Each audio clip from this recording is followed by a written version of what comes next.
So my name's Luke Rogers. I'm from the UK and I founded Foster Focus. Foster Focus works with children's organisations to create youth participation strategies. We do this to build organisations and keep them child-focused, but at the same time to bridge the gap between young people that are not in education, employment or training from care in the UK. 6% of all children that leave care go to university. That's 6 times less likely than all children in the UK. 50% of the prison population and 50% of the homeless population are young people who have experienced care. And 1/3 of all children are unemployed, not in education or training. I was classed as one of those young people.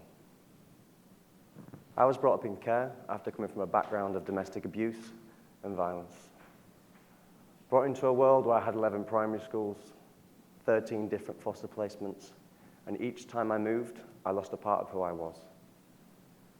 Struggling to find out where I was going and what I wanted to do, I realized the system needed to change. At 15 years old, I found myself as unfosterable and homeless.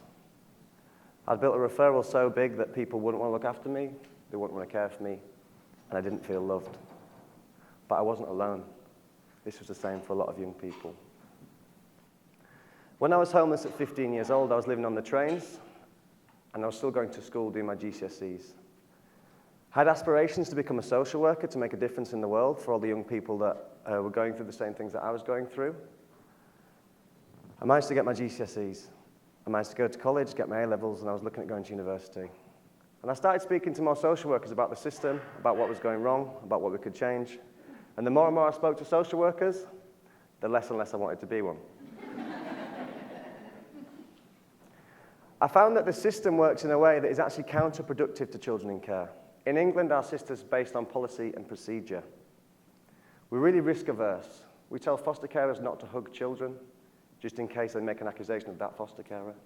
We protect professionals, and we don't listen to young people. And the more I explored and asked why, I was told because we didn't think young people were articulate or intelligent enough to stand here right now and present to an audience of people about their experiences and share ideas about how services should change. When I started to work in the sector, I realized that consultation with young people was tokenistic, and I'll give you a very clear example. I was asked to do a health and fitness training day one day for young people, and the prizes for the quiz were chocolates and sweets. And that's how we engage with young people. We brought them to meetings, we gave them pieces of paper, and we asked them to write down how they felt about their foster carers while their foster carers were sat there with them. This was not a true representation of what young people felt. So I started to ask why young people were carrying these stigmas and why young people were carrying these labels, because it's a very common thing which we all talk about. But the thing is nobody really knows how to challenge it, because the stigmas, the statistics, make society think that young people are this certain group that are marginalized. Those statistics and stigmas make us think that those young people won't achieve, therefore we behave in that way. And if we behave in that way towards young people, how can we expect them to achieve if we believe that they're going to fail? Now, we create youth participation strategies, and one of the things that we do is we look at a young person's referral. Now, I'll make this very simple. A social worker is fully responsible for a child, to build a relationship with a child, to take care of that child, but they're only expected to see the child once every 6 weeks. The foster carers are not given the full responsibility for the children in care for the reason that I've already given you. So what happens is social workers in the UK are constantly responding to crisis. They're constantly traveling from home to home when things are going wrong. And we blame the children for their behavior. We don't look beyond the labels. We've put them in a system that originally they did not want to be in, and we're asking them to appreciate something that they do not want. And not only that, but each time they travel to a new placement or meet a new person, they have to re-speak about what they've been through, which re-traumatizes children every time they speak about their experiences. And re-traumatizing children isn't as bad as children that don't get traumatized when they speak about it. Because children that are so used to speaking about their experiences and feel no emotion, we've already lost them. I want to show you my referral at the age of 14 years old, 15 years old, when I was classed as unfosterable. I want to explain to you what we do at Foster Focus. So a referral form is what a young person carries around with them everywhere. It just lists their behaviors. It just lists their traits. When they give the referral form to a foster carer, the foster carer makes an assessment whether they will or will not look after that child based on what's written in it. What is not on that referral form is how that young person feels, thinks, or their voice. So, I'm going to read out my referral. I'm going to read out my perception of that referral. Luke is at high risk of running away. Luke was late home and his foster carers reported him missing. A persistent young offender with offences including burglary and assault. Luke took his PlayStation from his dad's house and he attacked him in the street. Low attendance at school and is disengaged with other pupils.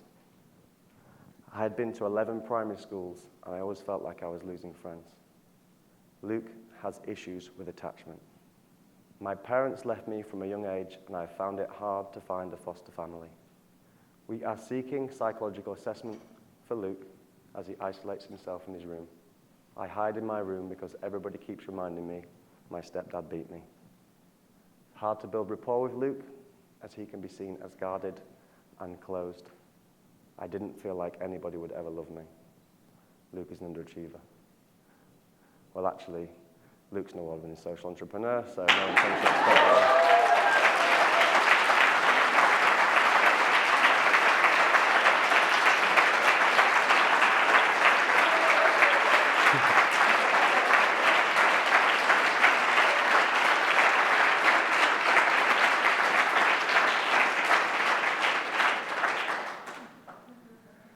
So the trick is that to this, we can let our experiences define us, or we choose to define our experiences.